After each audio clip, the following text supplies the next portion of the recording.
Welcome back to the Fallen Giants. We are back with an in and out special. It is officially the 31st of January, deadline day, and it's been quite a crazy transfer window. How you doing, Nick? Um, listen, I didn't expect to be involved in this window, but I am. I'm involved. I'm part of it. I'm part of this madness. You've already got your business sorted for your club. We'll talk about that. Bit of a shock. There's been a lot of shocks, isn't it? It's been shocks all around Europe at the minute. Clubs are panicking. People are crapping themselves. This is the last chance to change your season around. This But is it, really. one thing that is certain is Chelsea continue to spend, Fuck me. Yeah, I which mean, is probably an understatement. But we will hopefully get into some of the biggest transfer stories that are being broken as we speak. We will be live for, I don't know, we'll go with the flow. We'll be live for a while, doing it slightly different for this special, but hopefully, who knows? We might have a shock just come through in the next hour or so. Did you want to start with your own club, which are making a bit of movement, surprisingly, because they couldn't spend too much money this transfer window, but they're making a deal today? well, give me 2 secs. So first of all, because I might be able to get a thumbnail for us as we go live. Let me just sort this out because I can do it on the laptop. I'll just send it to myself on WhatsApp so I can download it on the computer. Right, yeah. As Nick is editing, so we get that whilst we are live. The main transfer I was alluding to there is Sabitzer flying to Manchester. The Manchester United deal is close. And to be honest, it's come from Ericsson being ruled out. He's been ruled out, as far as I'm aware. He's been ruled out till early May due to injury, and Manchester United felt that they needed to act quickly and find a player on loan. Is it on loan? Yes, it Yeah. is on loan. Yeah. Yeah. Right, thumbnail's in. Perfect. All right, wicked. We're in action. I think the thumbnail's in. Hold on, it's just saving. The window actually only has 5 hours remaining. It shuts at 11 p.m. tonight. Yeah, pretty good. All right, thumbnail's in. Changes saved. It says. Do I do the tags now? Should we just roll with it? No, roll without the text now. It's fine. All right, wicked. Yeah, it's gonna be too long, otherwise I won't be able to focus. All right. Yeah, Marcel Sabitzer. Well, I don't know. I don't know if we start with this one. I mean, there's a lot. I mean, Jorginho's Well, done. I've literally just spent the last 5 minutes introducing it. So if you could give me Well, your take, that we're might about be to quite witness helpful. the greatest midfielder of the Premier that's going to grace the Premier So, League. where are you going with this? Listen, he's Austrian. He's got that Ranić, the school of Gegenpress. This is it. I think we've upgraded on Ericsson somehow. I do actually agree with that. And you knew I agreed with that because we had a conversation off camera. And it's nothing against Ericsson. He's been fantastic over the years. And He's been unfortunately, good this season. He's been relatively yeah, he's good still this been season. good this season. Yeah. Yeah. But I do think the dynamic, maybe the balance of your team might be better with Sabitzer. He still, as a player, has a fair bit to prove himself. So, what better way to make a move like this to Manchester and try to prove yourself? Because there was a lot of hype going to Bayern. There was, Leipzig. He was a very good player. There was a lot of teams. I think probably my own team, Arsenal, probably looked at him over the years. So That's what I'm saying. He was part of that Red Bull group. I said to you off camera, I was like, this is a very Ralph Rangnick style signing. This is yeah, honestly. He manages him in the national team. Like, this is the type of signing I would have seen us if Ralph stayed in charge or if he was involved in the transfers. This would be the type.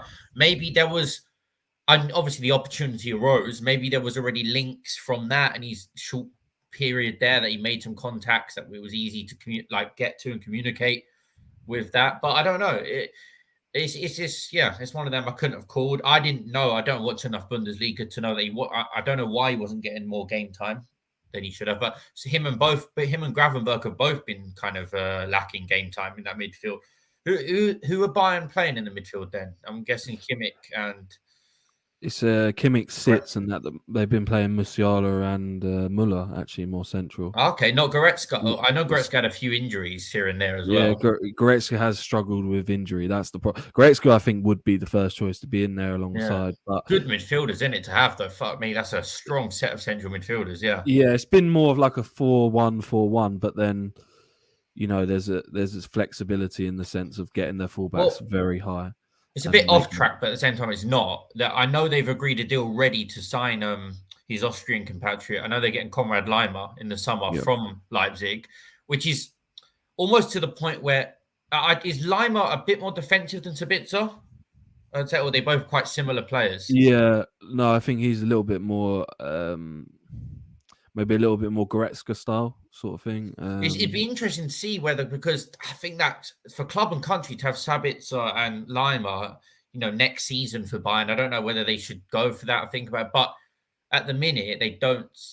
I mean, I'm assuming there was meant to be rumors of an option to Bayern. Nothing's confirmed yet, but apparently it's a straight loan from what I've seen of recent things. So I don't know. I don't know what will happen, whether Bayern are just doing this for the meantime, they're letting him go, or there's a serious possibility. I mean, apparently Sabitzer said he wants to work in the Ten Hag project. So that makes it sound a bit more long-term than it does just short-term.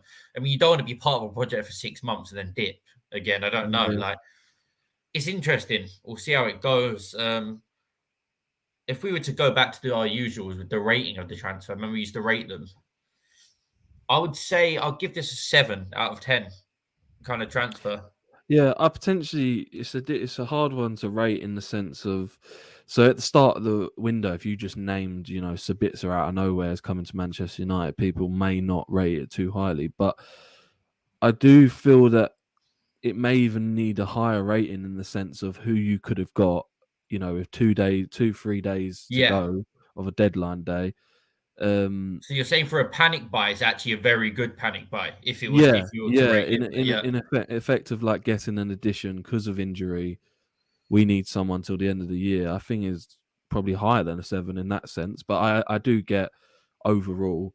There'll be people that still don't know much about him or don't rate him, but I think this one might work out. I'm probably more confident than you.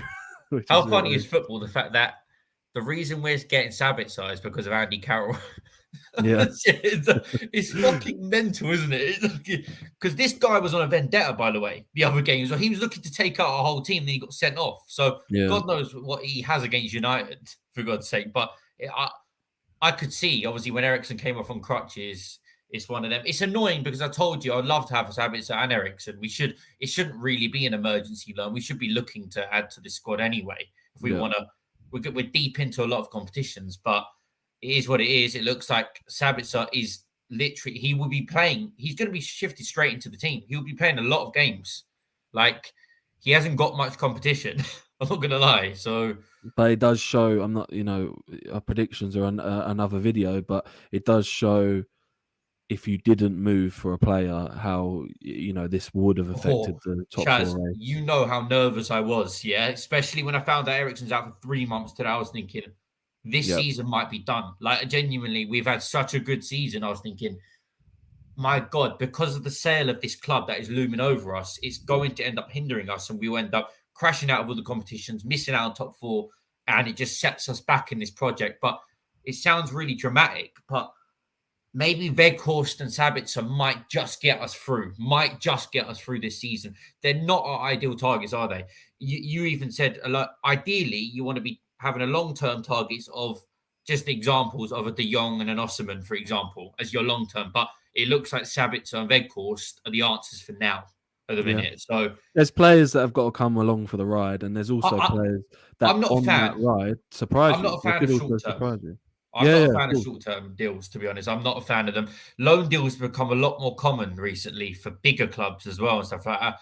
It does baffle me. I'm not going to lie. I'm much more of the mythology of I like everything planned out. The transfers to be quite well prepared, and kind of more so looking into. I know I rate experience. You need experience, but I like progressive signings, looking into the future, kind of just the way we kind of saw City have done it for the last 5 years. Very, very well thought out of. Fit the player profiles, fit the style of play. Yeah. I don't like rush transfers. Only pay a certain amount as well. They have a Yeah. I like specific all these. budget. These these rules these club have in place of wage caps and things like that. Yeah, but it is what it is. I'm going to ride with it, and I'm excited to see how he does in the Premier League. More so, even I just do at think United. it's something that's come about because there's also an element. This one's a little bit more emergency, but there's elements of sign a player on loan and then look to buy him in the future. There's that element these days where these, rather than just buying that player for installments are involved and stuff like that. You look at one that springs to mind is the Felix deal at Chelsea. Yeah, a lot of people speculating will he end up staying at Chelsea, but there's a lot going on with the sense that he was supposed to sign a new deal with Atletico. So I do think it's come into the transfer because loan deals weren't really a thing. They were like something where your young striker goes on loan to score some that's it. goals. We And that's weren't used about to it. this as we were growing up. Yeah. But yeah, Manchester United making a move, and as we are talking, we imagine he is signing some documents. He's flying to Manchester United, isn't he? Well, yeah, Right now? he's catching the flight now. I've just seen all the videos of him getting to that. He should arrive for 8 p.m. They're Yep. saying now. So as long as there's not a big collapse, which can happen, it looks like it should be set. We could be getting a here we go from Fabrizio soon enough. Yep. Do you want to move on to your club then? Yeah, move on to Arsenal, who we believe are finalising the transfer window. They've had a few signings this window, and one that broke last night, which is quite interesting that I believe has been done, is a signing Jorginho, which came out of the blue from a lot of hype over Casado from Brighton. I think it was 60 million, then 70 million, then even maybe going up to 75. Brighton have decided to stand stern on this deal, and they're saying, "I'm not even." Do you know the number they're actually looking for, or they just said he's not for sale? What for Caicedo? Yeah, is there a number? They've rejected two of your bids. One of them went up to 70 million. So I don't. They've not even given a real price. They're No, I just don't adamant think on there's not a selling number. him. Yeah, I think they've just stood stern and said he is not for sale, which is interesting because the player did sort of make some remarks about, well, he did a whole post about And leaving this the guy club. was begging. He was talking about his 10 siblings in Ecuador, Yeah, how he needs to feed them and stuff like that as well. And shit like he was basically saying how he would be a privilege to give Brighton their record transfer fee as well. yeah. Like And he was did pulling out all the recently stops. change football agents. So it did seem as though something was going to happen, in my opinion, with Caicedo, whether it was, Arsenal or Chelsea, and still can. But at the moment, that for me is very quiet, and Arsenal have changed their incentives and gone for Jorginho on an 18-month deal, which has cost 12 million.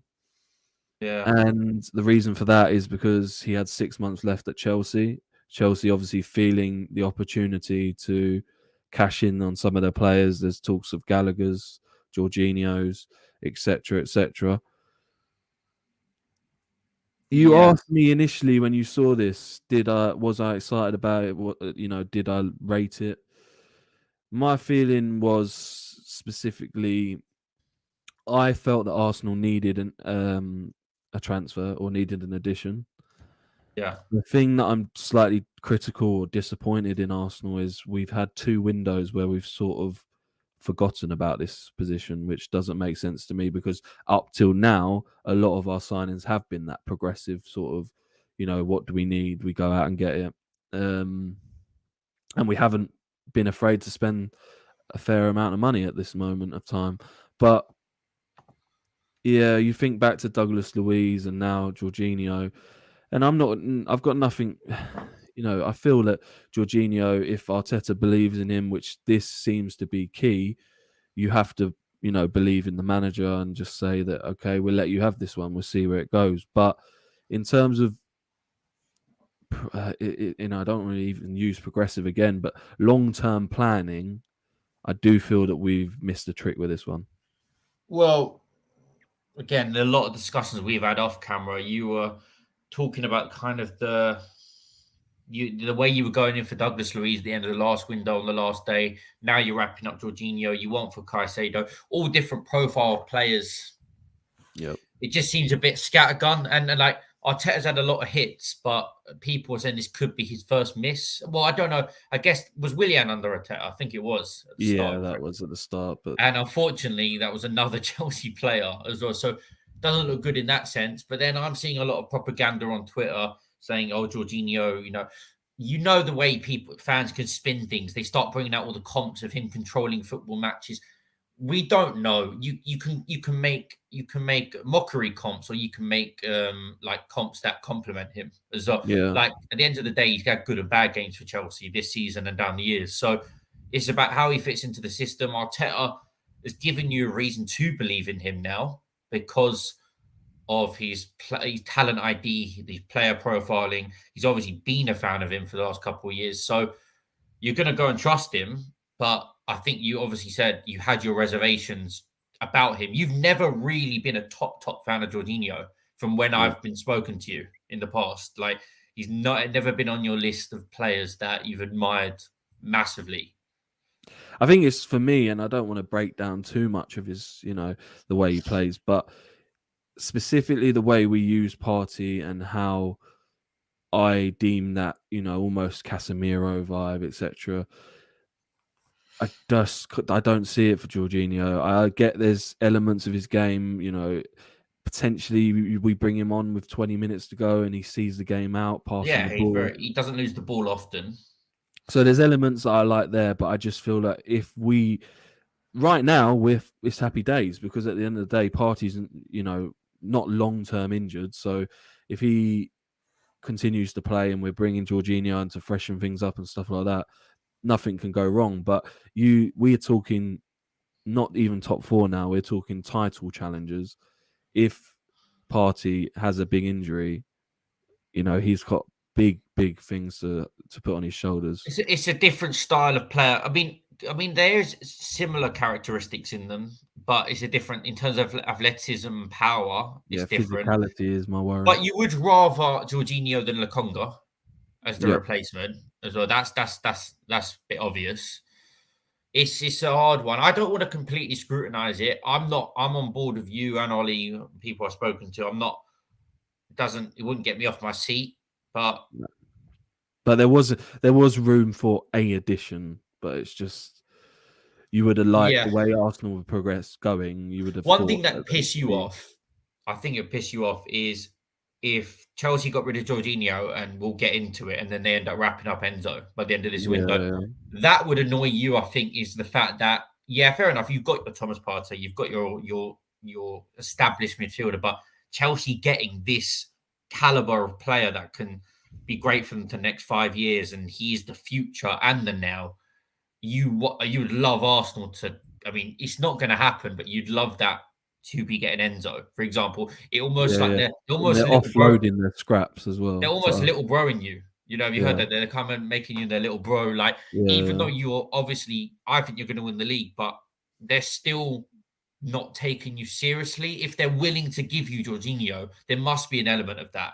Like they take you seriously, but they're not scared enough to give him over to you, and they don't think they're going to regret it in a sense. That is frustrating. By date, potentially. Yeah, that is frustrating because you see, I don't know if Gallagher's going to go, but 40 million for Gallagher. I know 12 million for Jorginho isn't huge, but it still feels like we're supplying them with money to go and get better players. No, it's true. It's true, and it's just it could. This is why I said to you, you lot better go and win this league this season as well, because the way they're moving like they want to dominate Europe in these next few years as well and stuff like that. And I know you've got a great thing going on and that. But one thing I've learned in football, it really does change quickly. I know City have been kind of the anomaly of that. They've won 4 out of the last 5 leagues. They've been consistent, but look at the way Liverpool are. I know it took a while for them. I'm not saying Arsenal are going to go on the Liverpool decline anywhere near yet because they're still the players aren't even reached their peak yet. But I just know football can change very quick, very very quick. Like it really can. I saw something the other day of some crazy. It was a tweet someone put out of who would have thought last year Pep had Cancelo, Klopp had Trent, and Tuchel had Reece James. Yeah, all the top 3 fullbacks in the world, effectively. Yeah. Tuchel's been sacked, and Reece James has just become injury prone. Cancelo has been shipped out on loan, and City have taken a bit of a dip, and Liverpool have crashed off the face of the earth, and Trent is completely out of form.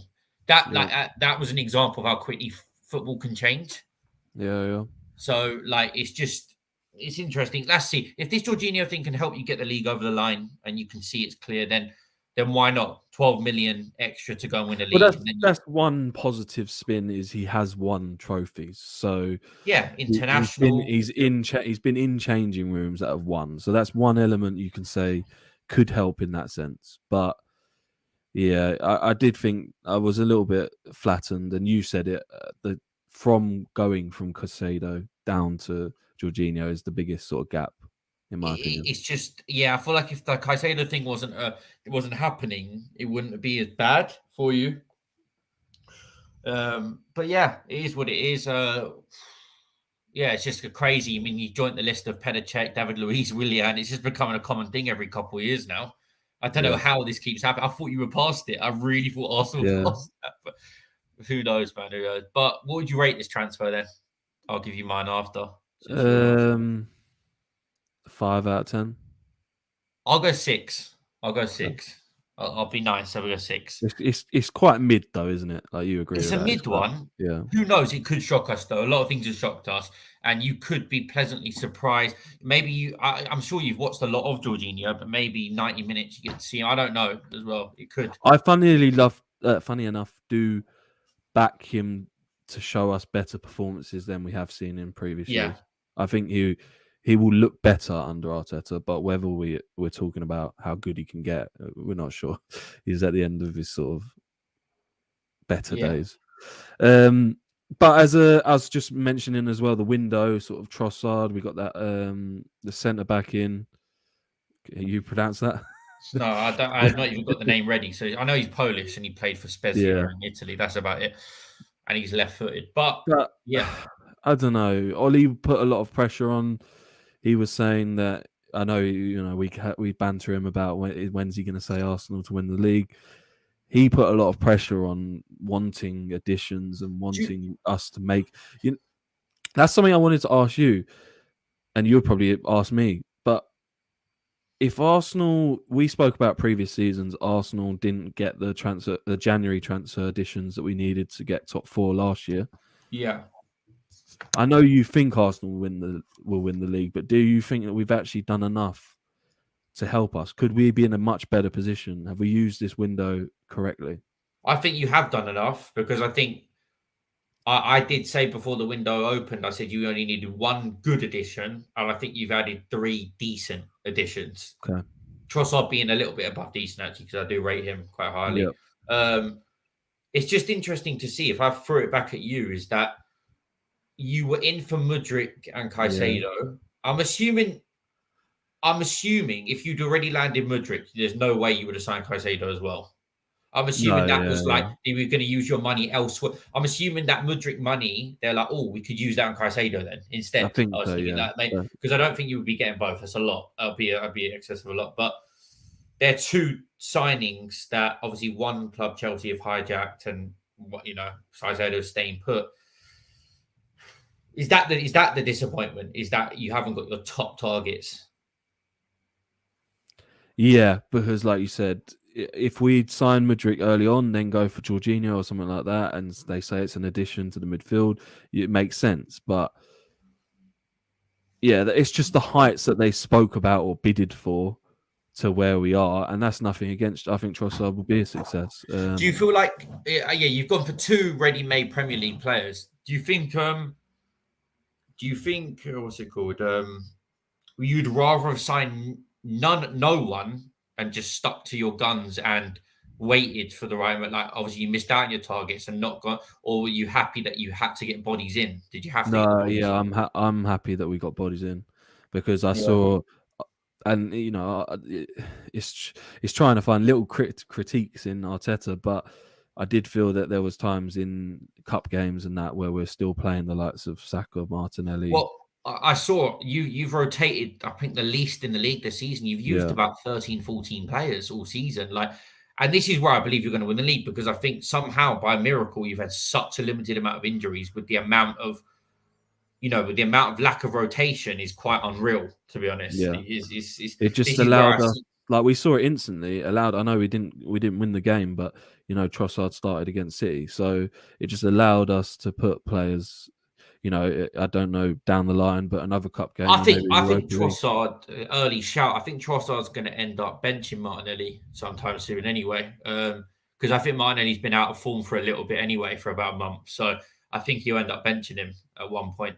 Like as long as Martinelli's good for the system, but as long as Trossard gets the system right, I think he could produce more in front of goal.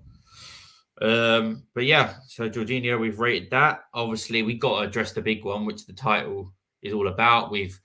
It's been ongoing all window long. Post World Cup, he made his, he really put himself on the map. Enzo Fernandez, mate. Yeah. If I just have a little quick update with Fabrizio, just in case anything's. It did actually go quiet for a week or two, didn't it? Yeah, it did. It looked like it was dead in the water. It was completely dead in the water. Nothing at the moment. The latest update we had is obviously of Ornstein saying there's growing optimism that this still can be done, and they will do the medical in Portugal if they have to get this deal done. Well, it seems, which is a bit weird, because Chelsea have been able to buy everyone. It almost seems that Chelsea now, looking at the time, are in a bit of a predicament, because they need this to go through. Because if they don't get this through, they haven't got another few hours to go and look for someone else, if you get what I mean. If they feel they need midfielder additions, they've obviously sold Jorginho. Yeah. If they want Fernandez, it has to go through. It's come up on mine. Chelsea medical in Portugal. This is massive, though. You do realize this is going to break the British transfer record. Yeah, this is the most expensive player in Premier League history, in English football history. Like, this is a deal that obviously this is why it's taken so long. These aren't formalities. These deals. There's a lot that goes into this, and from what we've heard is that obviously Chelsea have gone over the release clause, but in installments. So Benfica aren't obliged to accept. Like, the players obviously agreed to join Chelsea, but they haven't actually.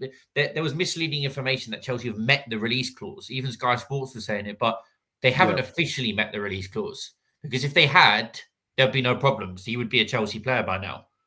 So they obviously haven't. They're trying to find new ways around it by doing it in installments.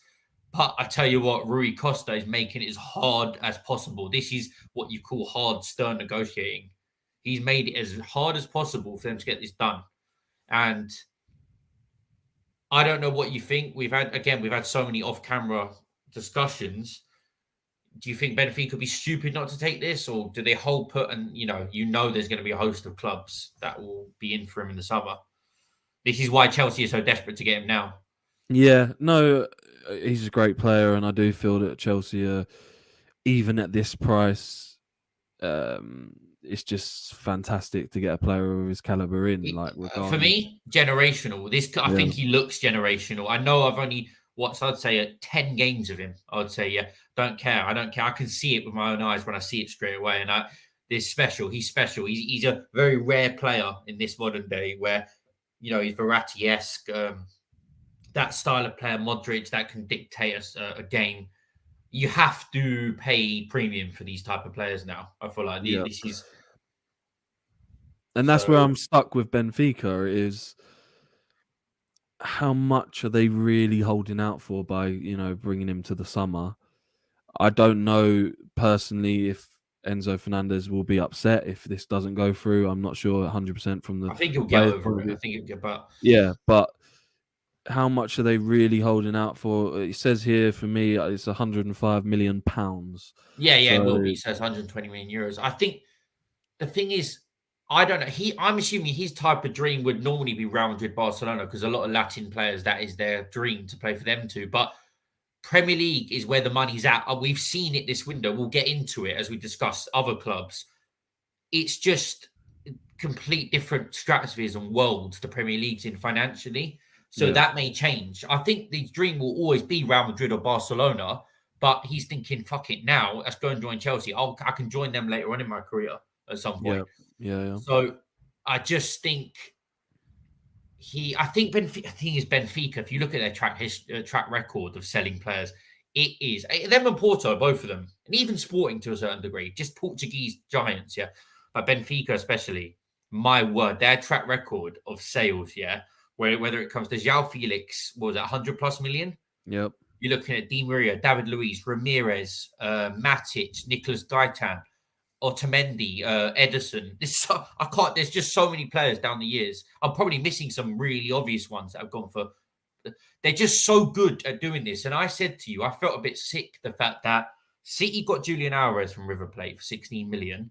Yet how could Benfica get Enzo Fernandez for 10 million just this summer gone, and none of our top scouts in Europe have picked up on this or just tried to go in for him? It's just frustrating as hell. Like, I don't understand. This is why these Portuguese clubs are always ahead of the curve when it comes to that stuff. They're getting these South American players for peanuts and selling them on for quadruple the price. Why are we're seeing it with Brighton? They're trying to go down that route. I think we're seeing it slowly in the Premier League because Nottingham Forest to sign a few Brazilians. They signed Danilo, which I think looks like a top talent from Palmeiras, and then Wolves signed this João Gomez guy who's meant to be really good in midfield. So I think Premier League clubs are taking a leaf out of these books, I figure at the minute, because we've got to start doing that than having to pay stupid money like Chelsea are about to do for Enzo. Well, yeah, exactly. You could save yourself 100 million. Go for it. Just go for it now, innit? You may as well do it because look how quickly he's turned from 10 million to 100 million within the space of 6 months. You may as well take a gamble. I think Chelsea have actually done it weirdly, if we're to tangle it to them. Yeah, I was going to say that actually. With some of them young signings, especially this Andre Santos, who's meant to be the next Casemiro, they're talking about like he is one of the most highly rated players in Brazil. Like it looks like a foregone conclusion he'll be a success. And obviously, the Italian striker they've just loaned out, Slonina, the US keeper, Fofana. They've signed a lot of players for the future. The Russian guy they're trying to go in for. I think all in all, this has been an absolute raging success for Chelsea this window. That's and if something Enzo is the cherry, isn't it? It's the cherry on top. Oh yeah, 100%. Yeah. If they do that, this is the best transfer window in the history of football. I'm sorry, that is my say. It is the best transfer window in the history of football if they get this done. That's something I wanted to say in the sense of we've been banging on about it and how many transfers that they can actually get away with. They can bring these players in, be mistakes, but there's going to be hits along the way. So, Guaranteed. Now they're bringing in a player that potentially changes their whole midfield, puts the cherry on the top of all of the players they've got brought in. I mean, now you're looking at Fernandez is obviously we think's a hit. Mudryk is a hit. You're naming more hits than misses now. We're looking at I think Badiashile will be a hit. I think we're looking at the point. This is unbelievable. I can't wax lyrical enough about. Listen, as much as I'm salty and I'm still questioning how on earth they're getting away with this. We've seen rumors about long-term contracts they're giving. Apparently, my friend was telling me it's a thing that they do in America quite a lot. And to find, apparently, Todd Boehly's found a loophole in this event. Yep. And I was like, because they're already going to rectify it apparently next season. What? This loophole of long-term contract. So this is why he's trying to get it done now. Yeah, FFP apparently will bring a regulation in. But hold on, both our clubs have a Yanks. Yeah, we have American owners. Why have they not seen this? Why have they not found this loophole? And Todd Boehly has. I can't. I don't understand. I can't even. And it's just going to be unbelievable. Chaz, we haven't even Noni Madueke. He could be another hit, I think, as well. Yeah. This is a real worry. If they go and double down on Felix as well, they're getting Nkunku, they're getting Gusto as their backup right back, for God's sake. He's one of the top prospects in Europe. It's And just that's what I ridiculous. mean. You said it before. I've spoken about I like Potter, you like Potter, but if Potter didn't work out, that's the manager isn't an issue anymore. They can Luis get a Enrique's world waiting, class. mate. Luis Enrique's waiting. That's what I mean. They can get a ready-made world class if Potter doesn't take this opportunity. So, and he just have all these young players to develop and work over. You know what? Chelsea are about to dominate Europe for the next 10 years. I'll put these statements out there because we can come back to this video in the future. I really do think so. I'm sorry. I know if you throw enough shit at a wall, it will stick eventually. It's going to stick, man. It's going to stick. I think we both know it as well. Eventually, there's nothing we can really do to stop them unless, our clubs show some of that must that they have. But it is what it is, man. Most of these signings are within 19 to 22 years old. Just makes me laugh the way Chelsea fans think they went through the rough of signing. Remember, I showed you the picture of Drinkwater and Zabacosta there. Oh, we've been through the tough times, mate. You ain't been through the tough times since Roman, to be honest. It's not like that. They've splurged so much money. I can't talk. My club's spent $1 billion in the last decade, but it looks like Chelsea are back, mate, soon enough. Let's make the most out of them being crap and sitting in 10th at the minute because it's not gonna last long. And to be honest, I can't wait for our next season's predictions. But when it's all done, because I think we might have them as potential winners to win the league or something. There'll be a lot. Yeah, we'll spin, especially.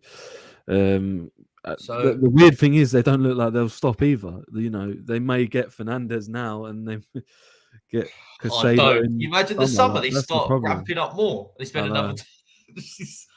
Right, just checking updates just to wrap up on the Enzo one for the minute. Well, I just wanted to say what I read literally a second ago is the private jet was on standby, but the player is doing what he can to make this deal happen, and Benfica are prepared for this to be done last minute.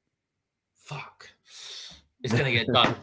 But, all right, say theoretically Enzo Fernandez, British transfer record, biggest signing in Premier League history. What are we rating this out of 10? Let's take into account the fee, the age, where he's come from, everything. Just the quality of the player. Oh, it's a 10.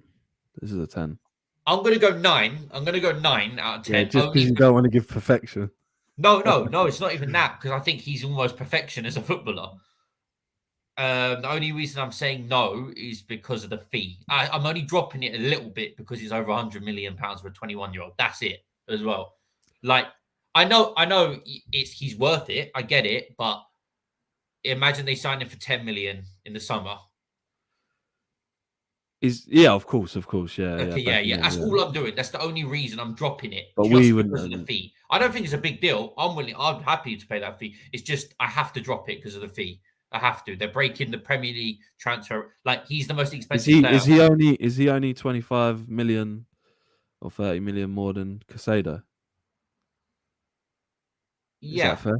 Yeah, that's fair, yeah. Yeah, that's fair. That's fair. Yeah. Different styles of player, but that's fair. They could actually play in the same team, them two, and it would be unbelievable. Well, don't tell Chelsea that, because they will do that. Yeah, Todd Boehly's probably the one person that's in here watching at the minute as well, for fuck's sake. Me straight up. This guy's I said in the description, he treats it like supermarket sweep, mate. The way he's moving in this window is just stupid. I've got another one I wanted to mention.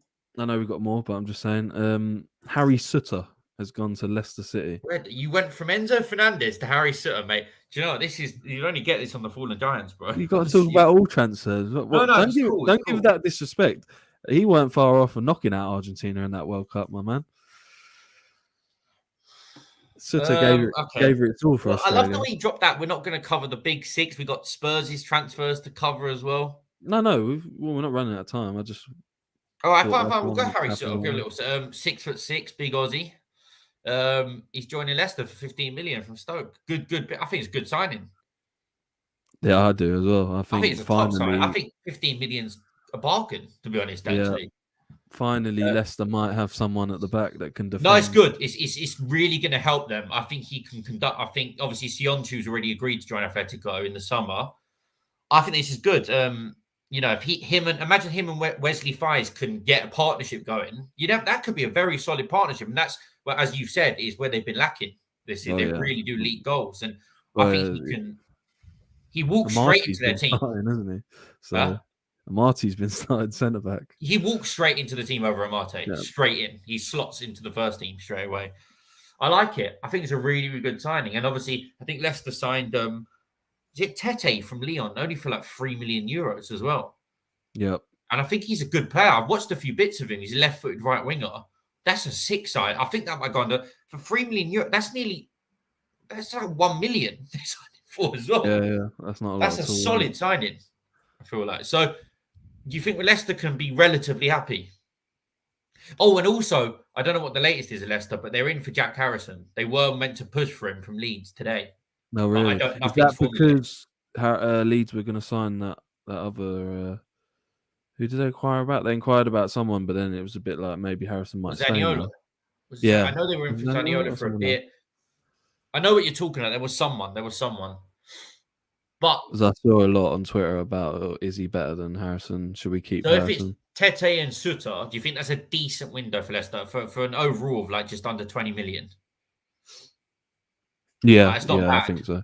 I think they've moved a bit smarter. They've gone for additions they need. Yeah, I think it's a bit like the old Leicester that we've got used to as well, like where there's smart signings that we saw obviously with Kante and Mahrez, and then they've moved on. Even like Samari at the time was good, Tielemans. They made some very smart signings down the years, and I think they've gone back Yeah. to that. Like it's good from them. And then All right. they'll just be looking. Since I went off track, you can go back to the top six now. Okay, yeah. Spurs obviously they've already wrapped up Danjuma on loan, and they're getting Pedro Porro, which I think is going to be a top signing. Yes, I really There's a do. lot of words from you over here. No, because I'm keeping an eye on him, and I follow a lot of Portuguese experts all over Twitter and that. And obviously, he used to be at City. I think he used to be at City when he was a bit younger, but he's gone to Portugal and he's relished. Like he's one of the best right wing backs in Europe, I think, right now as well. Like it's a good signing. It's a very good signing. I'm not sure how much was the fee. It wasn't too much, was it? I think it was like was it 40 million euros? Was it? Yeah, I was going to say 40, 45, something like that. Pedro Porro. How much was it? I'm just looking at it now. It doesn't say here. I haven't got an actual figure. Oh, 45 million euros. Yeah. So what's that? Good, like what, 37 or something million? It's good. It's good business because at the end of the day, they've got Emerson Royale. Matt Doherty has gone to bloody Atletico. We'll get into that later. that. And obviously Spence has gone on loan to Rennes now as well. So that's the biggest upgrade of the window. Emerson Royale to Pedro Porro. I think that might be it's obviously it doesn't fix everything, but he's an attacking fullback, presses well. He's just everything you want in a modern day wingback. He's everything you want. And I think Spurs have got a very good signing here. And I think I'm shocked that no one bigger went in for him, to be honest. But it's finally done. It looked like it wasn't going to get done because the medicals, it went a bit funny for a little bit, but it's a good signing. There was actually a last minute. Could City pounce on it? I think as well. I was looking. Yeah, there was that. Yeah, because of Cancelo, and we'll get into that as well. But I was thinking, even Spain at the World Cup, I was begging for them to bring Porro and Grimaldo as their fullbacks because I was thinking, two, in their peak kind of players playing in their best football in Portugal, but they opted for Jordi Alba and Carvajal, like kind of the players that are on the back end of their career. Where I think them two, I think if any club was clever, they'd be getting them two as their combinations. I think Grimaldo and Porro have been operating at a very high level now for a year or two, and they're in their peak. I think that'd be sick. I think Spurs should have tried to get a double deal done, to be honest, with them two. They could come as a package. So I think that Pedro Porro will be a success. I'm quite confident. I think it's an 8 out of 10 signing, to be honest. Yeah, no, I agree. I do think I would have said 7 or 8. I haven't watched too much of him, but every time I have seen little glimpses, it looks good. Yeah. What about Danjuma? You rate that as well? I think that's a decent signing as well. I think that's a 7. I like him. He ripped Dallo apart last year for Villarreal. He was good in the Championship for Bournemouth as well. it's an addition, isn't it? It's like getting a bit of weight to a top 4 race, which is what they're in. And And now all of a sudden, if Son's off form, which he has been, now they have Danjuma to come in and put some yeah, pressure up his arse. I think, fucking hell, that's another good. Yeah. So I think all in all, that's what Spurs are going to have done this window. It's a decent window. Again, very similar to the Leicester one. Couple of the signings here and there that are going to help strengthen their ambitions for the season. yeah, but I do think that, especially the right back, but there are positions that, you know, we don't know exactly what's going to happen with Conte, but Conte's No, of course. obviously Yeah. played a part in those additions, because they are the additions that our Spurs are crying out for, really. I think Because luckily if these you keep players playing will. Emerson Royale at right back and you keep playing Son or form, you're not going to win games all the Yeah, time. and all of a sudden, just I know it's not going. It might not change them tenfold, but as you just laid it out to me, Emerson Royal and Son, if they replace them two, that could change a lot of 1 points to 3 points this season. Yeah, As honestly, it really can. So fair enough. Yeah, decent window for Spurs. Obviously, I thought I mentioned it as I was talking about Poro. Obviously, João Cancelo was the biggest shock of the whole window, to be honest. I know Jorginho was a bit of a shock, but João Cancelo, one of City's best players for the last few years, one of the best fullbacks in Europe and the world. yep. He's at Bayern Munich player now. It's crazy. It's crazy. I don't know what your first initial thoughts were of that. My initial thoughts, I think, was quite shocked in the sense of, you know, they could be a Europe. Well, they are, you know, a Champions League contender. They could actually come up against City at some point. I don't know what the rules are because he's on loan. I don't know what the rules are if he could play against them, but I it think he just can. I think he can in the right. Champions League. Okay. I'm pretty sure. Do you remember Coutinho had done it a few years ago against Barcelona? Yeah, so even He that would scored be against. seen. So even that makes it initially quite shocking to give someone of that caliber still a top player. You know, he hasn't been that great this year, but you know he's still a top player. I don't think he's fallen off that. But No. then you sort of see a little bit, a few comments here and there, and I've just now bought into. I think it was behind the scenes. I think maybe not just Cancelo, but I feel that City may have had a few dressing room discussions, and Pep's decided to move him on. Really, I think that's what's happened. I think that's why it broke so quickly, and people weren't expecting it, because I think a lot has happened behind the scenes. It was a big shock when I heard that. I thought it was fake at first. I thought it was one of them fake transfer rumors, and I saw it, and I was like, I did see it. Like when you look back in hindsight, I did see Cancelo looking more unhappy in recent weeks as well. You could see it visibly on the pitch as well. That's the thing, and Pep was making a few little digs at some of his tried and trusted players. Hence why he brought Rico Lewis in recently. Yep. So there was a little bit, and tactically, Cancelo's been a bit off. Maybe it's to do with his attitude. I've heard I heard it was some big bust ups, by the way. Like I don't know whether it was physical occasions, but he was trying to sway other players into not rating Pep as well. So he it was a virus. He had to get rid of him. There was no choice. There wasn't He didn't have to think twice. Once he's gone straight away as well. There's no coming back from this. Yeah. And I don't think he'll ever play for City again. To be honest, I don't think he will. Well, yeah, it would. It seems far away now, doesn't it? It does seem Yeah, far away. because obviously there's an option to buy here for Bayern, and it's 70 million euros still, in the 50 million pounds, where still a lot of money, but for him it's actually not too bad, to be honest. But yeah, I mean, I've said it to you. I rate this from Pep. Shows what a manager he is. He's the boss. No one steps out of line. It doesn't matter how good you are, whether you're one of the better players in your team. It's all about the siege mentality of all being in it together, and it's the team first, not the player or the individual.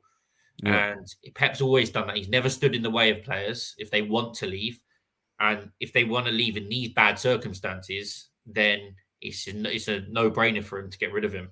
And I think Pep's so confident in himself and trusts himself that he thinks he can rectify any solution. Whether it doesn't matter, he trusts himself. If he has to go with Nathan Ake at left back for the rest of the season, he trusts that. He trusts he can do it. Yeah. So that's what I rate. He's very confident and trusts himself a lot. And I said that's what probably separates him to Klopp. Klopp has a tendency of being too loyal to players, sticking on to them till the wheels fall off. Whereas Pep reminds me a bit of Fergie when they were done, they're done. Whether that be David Beckham, Van Nistelrooy, Ronaldo, Roy Keane, we've seen down the years, Fergie had a no tolerance policy as well. No matter how good you were and how valuable you were to the team, and Pep's obviously adopted that as well because he believes in himself and his system and just everything. And I think everyone should be taking a leaf out of that book. And it's a shock. It's a big gain for Bayern, but. I mean, I think it's a big loss for City, but it had to be done. There wasn't really a choice about it.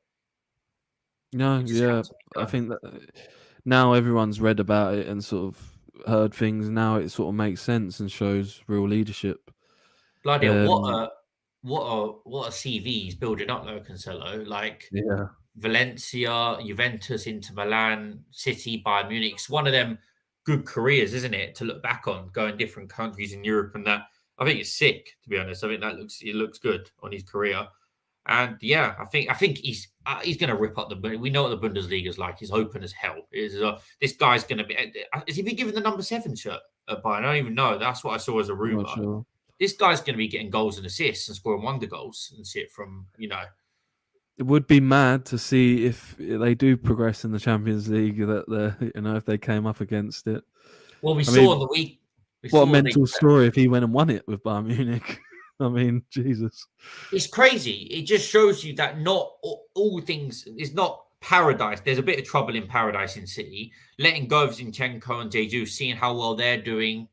Cancelo could flourish as well. It's not all going well. Grealish hasn't set the world alight just yet. We don't know. There's some question marks. Finally, there's some question marks over Pep City. Apart from the first season where they had to settle in, they finished, was it 3rd or 4th?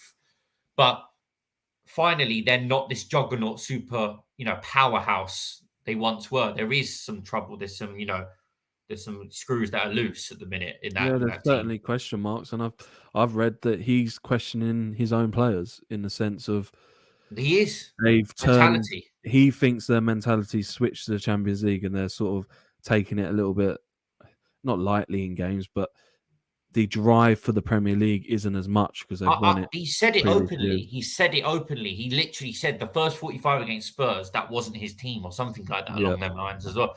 So there's obviously a bit of a problem, and this is obviously music to your ears, to be honest, because this is your chance to pounce really in these moments. Yeah, I'll never take credit away from Arsenal because it's still a great City team and they're still putting up good numbers of points as well. So, but maybe it's not the City team that Liverpool were up against in the past 2-3 years as well. Maybe it's not that kind of team. Yeah, I'm surprised during them negotiations of Bayern, though, a lot of City fans are pissed off they weren't trying to negotiate to try and get Leroy Sané back because a lot of City fans miss him. I've seen, I follow a few City fans and they want him back. And because he's not been amazing, he's been good at Bayern, but not been consistent. They're saying they wanted him back. But I think Pep got rid of Sané for the same reasons, I think, anyway, because of mentality and, in the way he is. But yeah. So what would you say, that deal, by the way, Cancelo to Bayern, what would you rate it? I don't know what way to look at it, from a City perspective or a Bayern perspective. Oh, I think it's quite good for both, really, though. I know there's a caliber of player that City are losing, but if he's going to cause more trouble than, some of the performances this year, I think from Bayern, they've got a player that probably is going to have a new ambition in his head. He's gone to Bayern to show off his skills and get back to his form. And then City's perspective is they've got potentially a problem out the door. You've seen what bad eggs can do. Bad eggs, whether that be Aubameyang, Ronaldo for us, that can lose you 15, 20 points a season as well, honestly. As well. So maybe I see it. Yeah, if you were to judge it overall, I think it's like it's an 8 out of 10 maybe as well for both, really, for different reasons. Yeah, agreed. And they're obviously they're not going to replace him as well. They're just trusting Ake, whether that Sergio Gomez hasn't really hit the ground running. So he trusts what he's got, really, at the minute. So fair enough. That was another shock. We'll scour around the Premier League. We can get into Europe at some point. I wanna take a little moment for Southampton here. They've had a really good day. They've had a good day here. Yep. So they've signed. Who's the Ghanaian talent they signed then? Hold on, just want to double check. So they've already signed Kamaldeen Sulemana, who I saw him a few times at the World Cup. I knew this guy was already highly rated because you know when we were all talking about Mo Kudus from Ajax. Yep. That on the other flank, Ghanaians were always bigging this guy up. Right footer, cuts in from the left, very, very direct and explosive. He was actually linked to join Bournemouth, and other Premier League clubs wanted him this window as well. Everton were looking for him. But Southampton have got him. And this is going to be a good... I think Southampton have saved themselves. This is going to be controversial. I think you may disagree. I think Southampton may have saved themselves this transfer window. I think they may have done it. I think they'll be in the scrap. Don't get me wrong. They're going to be in the scrap, but I think they may just avoid relegation. And I'll just bring you the other signing they've signed is Onuachu from Genk, 6'7" striker. They're bringing in as well. And I was looking at a few things that apparently Genk's forward line, let me get this up. Genk's forward line this season have a crazy amount of numbers in Belgium, and this guy was at the forefront of it in the middle. Let me just double check what it is. Here we go. 6'7". He's got 16 goals in 18 games so far in the Belgian league this season. And Genk's front three in general had great GA because one of them had 8 goals, 9 assists. The other had 6 goals, 15 assists, and he had 16 goals. So they've signed one of them 3 that were all going to be up. So adding Sulemana onto that, they've almost reinvigorated their front line. For like, you know what I'm trying to say as well. I think this is big. I'm not saying they're all going to be hits, but with the Argentinian lad they signed, I forgot his name now as well. He's only young as well, and I don't know if they signed anyone else this window. I think they've got enough. I'm thinking of Ward-Prowse free kicks into this 6'7" guy. Well, I'm just thinking. The only thing that I will say is, Go on. and I know you said they're not championship talents here. They're Premier League talents that they've signed. Yeah. They've got a lot of young and inexperienced in getting out of the relegation. I think I agree with you here. And the players they're bringing in are young as well. There are more young players added to it. And I'm not sure what you're talking about. But no doubt, if they find a player that now can score 10, 15 goals to the end of the year, normally that's enough to survive as well. So I think the great thing is, Chaz, is that they've got creativity. Like Sulemana brings creativity. This guy may bring the end product with his physicality. They've got Ward-Prowse in there. There's a team there. They've got decent. I like a lot. I like Salisu. Certainly giving it a go. Yeah, I like Salisu. I'm not too sure about the Argentinian talent that they've signed. I haven't really got, but I like. You know, when we were talking about progressive signings, I do like the style of signings they're doing. And someone was saying on Twitter, that you see, we keep lauding Brighton for their scouting system and their signings, Yeah. Southampton are going down a similar route, apparently. It's just Brighton are able to execute it better and have a better coach than Nathan Jones. Let's be honest, De Zerbi and Nathan Jones are on different worlds. Yeah. But I think you're talking about Carlos Alcaraz. That's it. Yeah. If De Zerbi had these players at Brighton, at Southampton, that they're signing, I think we'd be looking at them differently. No, yeah, that's a fair point. That is a fair point. I do agree with that. I think we would be looking at them a whole lot different. And Chaz, even Lavia you rate as well, who they signed from City in the summer. Yeah, Bella Kotchap I quite rate as well. There's some real talents there, isn't there? There really is. Dozy from City. I was quite speculative at the start of the season, thinking that I liked their players that they brought in. But do you know what? I really think I'd be gutted if Southampton went down, only because of the approach they're doing, and I want them to succeed. Like, I like the approach. I really do. And I hope they get out of this. And I think they will. I'm going to be confident. I think they're going to get out of this. Well, it'd be fantastic to see them do this approach, which isn't the standard, which, some clubs are going to go to, bring in a manager, almost quite physical, direct. Let's try and win points at all costs. And they're not signing tried and trusted Premier League players. Yeah. They're going for... Seeing this develop, if they did stay up, this could flourish into something special. Yeah, it's one of them. You're right, actually. If they stay up, they could really progress. They could really go up here. Like as in they could. it could look like a blissful future for them if they just need to stay up though. That's the issue. They need to, otherwise it could all come crashing down and that project can't, it can't go ahead. Because you're certainly right. I'm just looking here at our rivals. Bazuna, 20 years old. Alcaraz, 20 years old. Mara, 19 years old. Lavia, 18 years old. Bella Kotchap, 20 years old. Edozie, 19 years old. Brilliant. They're so young, all of them. They're so young.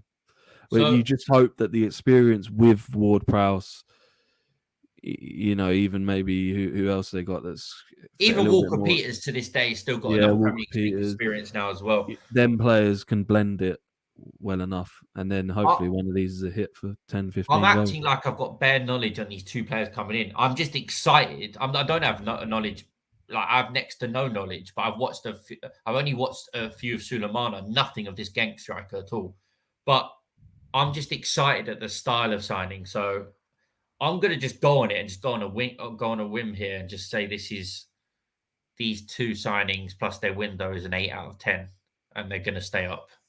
Yeah, that's well. Looking at it now, you made me believe that I want them to stay up, but I wasn't impressed with the Nathan Jones appointment. I'll be honest. No, you wasn't. He's hitting back at critics like you recently, and he's post-match. He's saying, "Oh, no one ever believes in me," or something like that. So he's got a lot to prove as well and shit. So, but that is also good. That the sense of. So they went down a situation because a lot of these signings was at the start of the year, right? So they didn't have Nathan Jones. The good thing is that he hasn't come in and gone, I need a Chris Wood. I need a... No, you're right. You're right. Yeah. I never thought Premier League. Yeah, the good thing is he's bought into this. And it's positive sign. I think positive for Southampton that they're going to give this a go and see how it works out. And some of them might not be Premier League, but even if they did go down, they've got still talents there that they can grow. Okay, interesting one. Let's move all the way up to Tyneside. What about Anthony Gordon, new Newcastle player? You've got a few things to say on that. Not been a fan of him. I've heard you slate this guy quite a lot. And you were saying I don't see all the hype. You said about this geezer as well. He was about to join Chelsea. I was very critical at that stage. But I've decided to do a U-turn in the sense that I don't think he's going to, don't get me wrong, I'm still not saying he's going to be special. Okay. If it's anyone, I see how being able to change this guy. Okay. Or make him a player. I'm kind of on board with you in that sense. Not many managers about Eddie Howe. Yeah, there's not many managers that I would say could grow in terms of player development. A player like Gordon, where I do think, especially at Everton, I know things about at Everton, but he himself got a bit lost. And if it's any manager that could turn it around, with high intensity pressure, I think it could be Howe. That's my statement. In how relieved it must. I think Gordon's relieved to leave Everton. I'm not going to lie to you. With the slack this guy was getting, them rolling up to his car and not letting him drive out the stadium and shit. I think, as much as he's a scouser and he's been there since 11 years old, and I saw his farewell videos. He tried to make it dramatic, mate. It was the most shallow words I've ever seen in my life. He meant none of that. He meant none of that. He was glad to get see. He goes, it was just the right decision to make. Like he shat himself. To be honest, I'm not gonna lie. I don't think Everton fans are going to miss him at all. I don't think they're going to miss him one bit.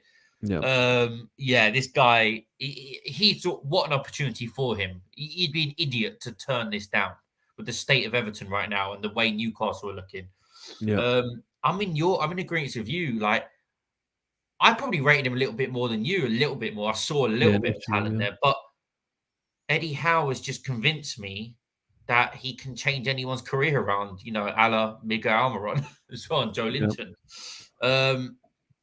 So I think this could be a success. Like, he must have seen something, because Eddie Howe, as we watched the podcast with him recently, he looks at not just the talent, he looks at the attitude, the personality, the charisma, everything about the player. He has to have seen something. He has to have had chats with Gordon prior to the move. Eddie Howe looks like he's not just choosing anyone here as well on that. And he's had some mistakes in the past, but he admitted in this podcast, like, he's made some mistakes at Bournemouth with signing like Jordan Ibe, for example, players like that. He's not always had hits, and But as he keeps growing as a manager and a coach, you trust his decisions more and more and more. And he thinks that he can join this setup at Newcastle and add to it. Yeah, So and you know, another thing is he probably doesn't have much of. I don't know if it's unlimited, but he effectively can buy. They can effectively buy who they want to a standard. and the approach is very different to the way we thought it'd be as well, the Yep, way they're going. But because we thought they'd be doing a Chelsea, they'd be doing a Chelsea right now. But no, they're really going in a methodical, sensible approach. yep, I think this could spell the end, not this window, but the summer for St. Maximum. I don't think he'll be at Newcastle. And so I don't think Eddie Howe rates him on a level of integrating into that system and the team. I think at the yep, start he was playing him. We all know the talent of St. Maximum, probably their most talented player, definitely. But something about it, the way, he was injured for a bit and he's not put him back into that team since, even though he's been fit. He's not fully on board with the Howe project, I don't think. And there's been rumours of him going to Italy with the Milan clubs. I think this will be the end for Maximum. I think he will stay for an extra 6 months and he'll be gone in the summer. And this is yep, what I like. Well, how we lauded Pep, yeah. Eddie Howe has a certain vision and a certain player. No matter how talented he is, he's not going to fit the system of Newcastle and the way they want to go and the yep, philosophy and the culture of the club. And I love it. I love it. This is what big managers do. Arteta done it. I'm seeing Ten Hag doing it. We're seeing this manager, the real top elite coaches have a certain player that they see. And yeah, I think that'll spell the end for him eventually. yep. Yeah, I agree. At Newcastle, obviously, they signed Harrison Ashby as a cheeky little. They saw that I pounced on that from West Ham. It's not really exciting. Well, it could end up being good for 3 million, but it's one of them that we can't really talk too much about because I haven't seen him enough. Is there any others that we need to go over that we're missing? Yeah. My football nerd's coming out here. So, Premier League. Okay. Fulham, I have no idea how good this Lulic is. Who they signing? The Serbian geezer from Torino? No idea. They've just confirmed it's Sasa Lukic. He looks absolutely ginormous. So Fulham are just adding a few more things to their armour. They've had a great season, we know, innit? Yep. They didn't sign anyone else, have they, Fulham? No, because I'm just looking at a few teams that we could talk about. Everton, disaster. Poor old Everton, eh? I mean, they're trying to get Conor Gallagher. That's not going to happen. They got hijacked for Danjuma. It's been a disaster, isn't it? Yep, pretty much. Oh, Bournemouth. Bournemouth's a good one. Similar vein to Southampton. They signed Hamed Junior Traore from Sassuolo, which I think is a very good signing. Very, very good signing because I've seen a lot of him now as well, and he's been doing bits in Serie A for a few years now. So it just shows you the pull of the Premier League. How about this one, Chaz? They were about to get so Zaniolo rejected them. So the fact they're even going for Nicola Zaniolo is incredible in itself. Just shows you the pull of the Prem. We're talking about a team that has 10,000, 9,000 capacity of getting these players. But they were about to sign Zaniolo. No, sorry, they went for him. He rejected. Then he decided he wanted to join them. But then they decided they don't need him anymore because they've already got their player in Traore, who they were going to get on the wing. So, yeah, he kind of fumbled the bag on that.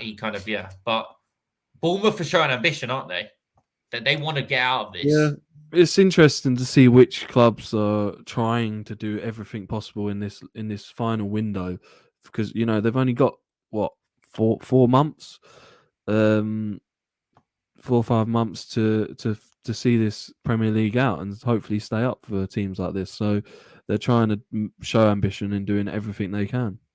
So Bournemouth have signed, obviously they've signed Traore. They've got Dango Utara, who got an assist on his debut. I know the lad from Lorient, who's meant to be a decent winger as well. And then also they've just signed for peanuts from Bristol City, Antoine Semenyo, apparently Ghana striker as well for peanuts. So yeah, okay, they're not household names, but they've changed their whole front line effectively. They've added 3 players to their front line.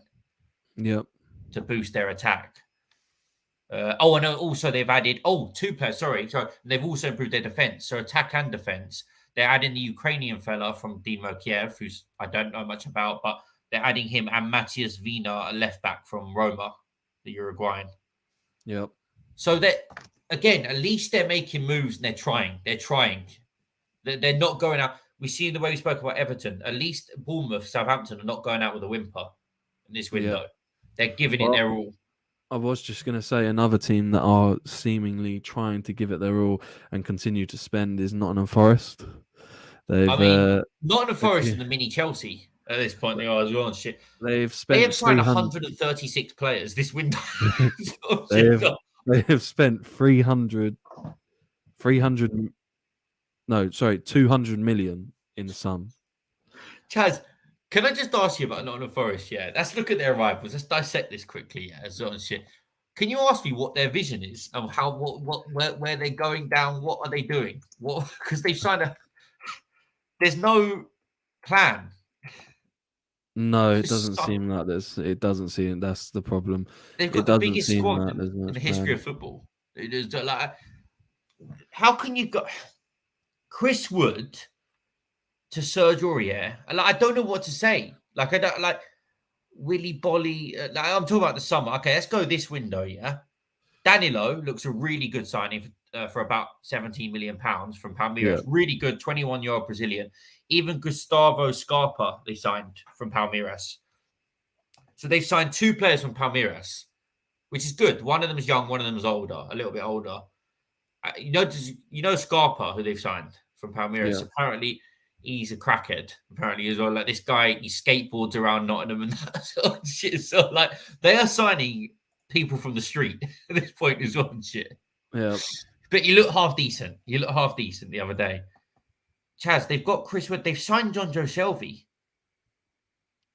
Yep, Shelvey as well. Yeah, that's what I mean. It's just they're doing it, in my opinion, and it's hard to say what their plan is. But this is the route where I just discussed, which can get him out of jail as well.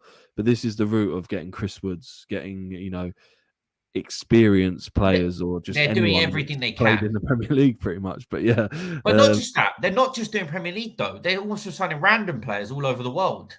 Yeah, so it's like any addition possible. The owner's Greek, yeah? They've got a Greek owner.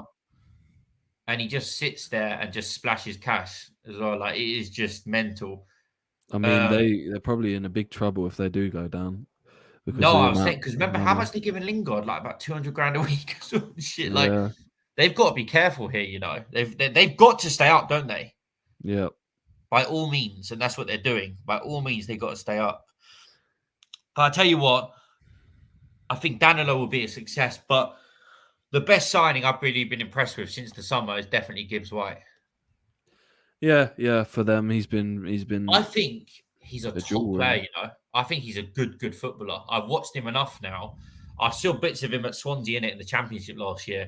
Obviously, he never cut the mustard at Wolves, but I know he's always highly rated, always big in the England on 21s, whether he was playing with the likes of Foden and Smith Rowe, players like that. Gibbs White was on that level of their play. He was that highly rated, and they spent a lot of money on him, didn't they, as well in the summer? I think he's top notch. I think his technique's on point. I'm not sure how long he's injured for. He got injured the other day, but he is sick. I really rate him. And do you think Forest have done enough just by pure mass of players to stay up or not? Well, potentially. I mean, in terms of form, most of their points come at home. They do build an atmosphere. They may just have enough. Yeah, you're right. Just from additions alone. It's almost like they're even mid-season. Like it's sort of they've brought enough players for. Certain players don't work. They just bring another one of their players in the starting 11 and see how that one goes. Fuck me, this is tiring me out, this transfer window. Sorry. Breaking news: PSG are close to getting Hakim Ziyech of Chelsea.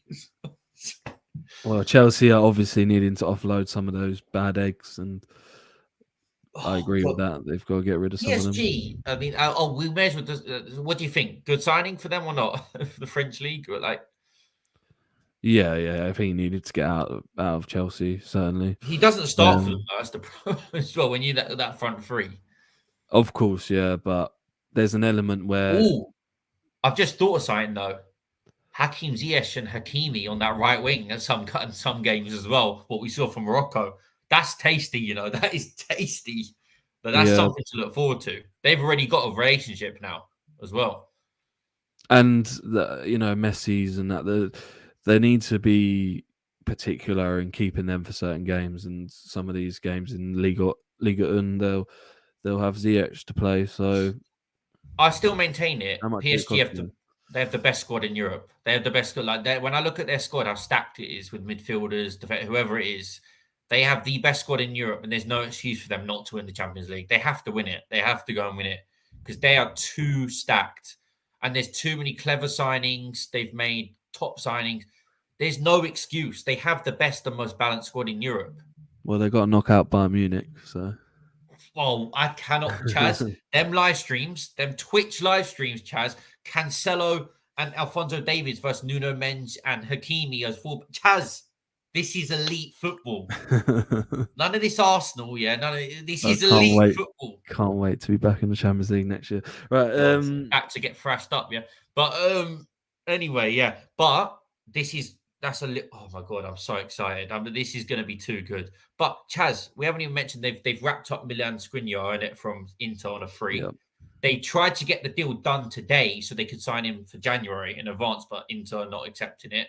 So they will be signing him on a free. But what a signing that is already for the summer.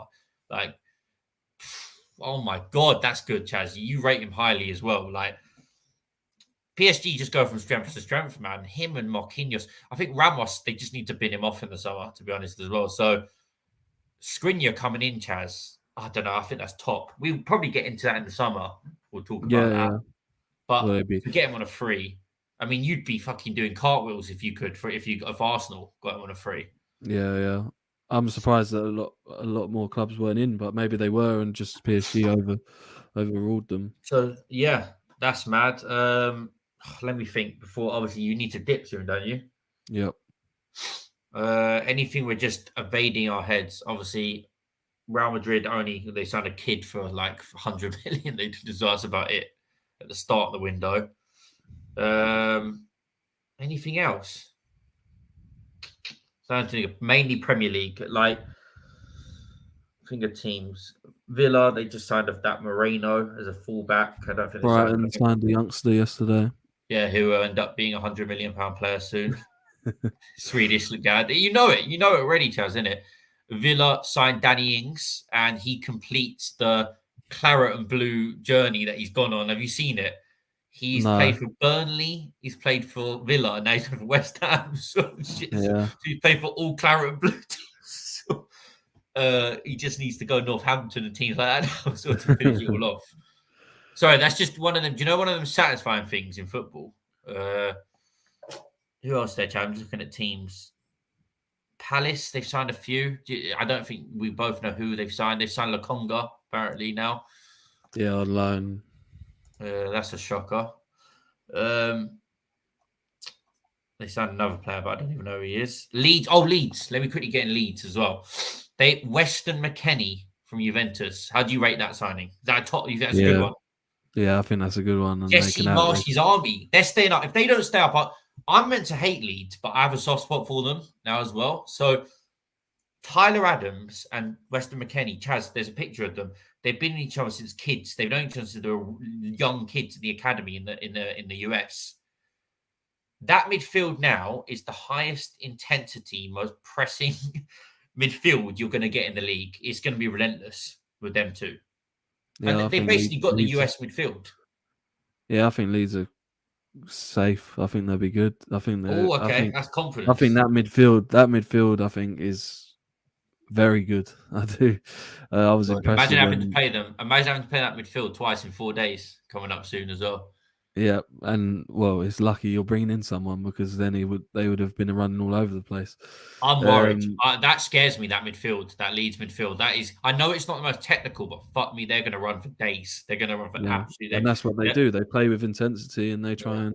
The American Revolution carries on at Leeds, mate. They've got about 3-4 American players and a manager. I like it. That was one I'm glad I didn't miss out on. To be There's fair. one here that I'm reading. João Gomez to Wolves. Oh, yes. Wolves. No. All right. This is the last one we'll go on in the Premier League. That's it. Wolves. Wolves have, you said they've had a good window in it. Yeah. Obviously, Lopetegui, new manager. They've given him enough to like work with. Who's he brought in then? He's brought in Matheus Cunha for quite a bit of money in it from Atletico. Yep. Sarabia Yep. from PSG. And obviously, João Gomez, very highly rated from Flamengo. Mario Lamina. They're not going down, are they? No, this is the thing though. It's ironic because we're naming a lot of business for all of these teams, and there's not many.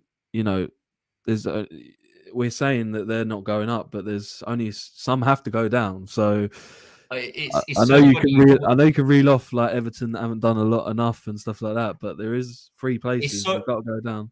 It's so funny you brought that up. Did you see James Lawrence Walcott's recent video where he got each fan to say that their head and their heart where their teams are going to finish? A lot of them were 17th. 17th, yeah, because they didn't want to say they're going down. So I'm so glad someone has to go down. Someone has to. Yeah. Wolves are not going down. Wolves are not going down. I'm telling you this now. They've got a top manager and some good players in. If they go down, we close our channel down. I'm that confident. No, Chaz, I'm serious. I'm that confident. They're not going down. They've signed. They've got Matheus. They've got some serious players here. And also, I didn't see this one. They signed Craig Dawson from West Ham. Oh yeah, I did see that one. Yeah. So they've got a bit of Prem experience. Wolves are sorted. Keep an eye out for. Just so we can put this on, so keep an eye out for João Gomez and Danilo, both of them at Wolves and Forest, because I think both could end up being successes, both Brazilian midfielders. Yeah. Because João Gomez, they're talking about a lot of players, people were saying, oh, Liverpool should get him, Arsenal should get him, City should get him. So Wolves have managed to snap him up as well on that. So, as soon as, some players come back from injury, Chaz, they're sorted, man. Wolves are sorted. They'll be back next season. They'll be top half finish under Lopetegui. And there you've heard it there first. Are we good to wrap it up?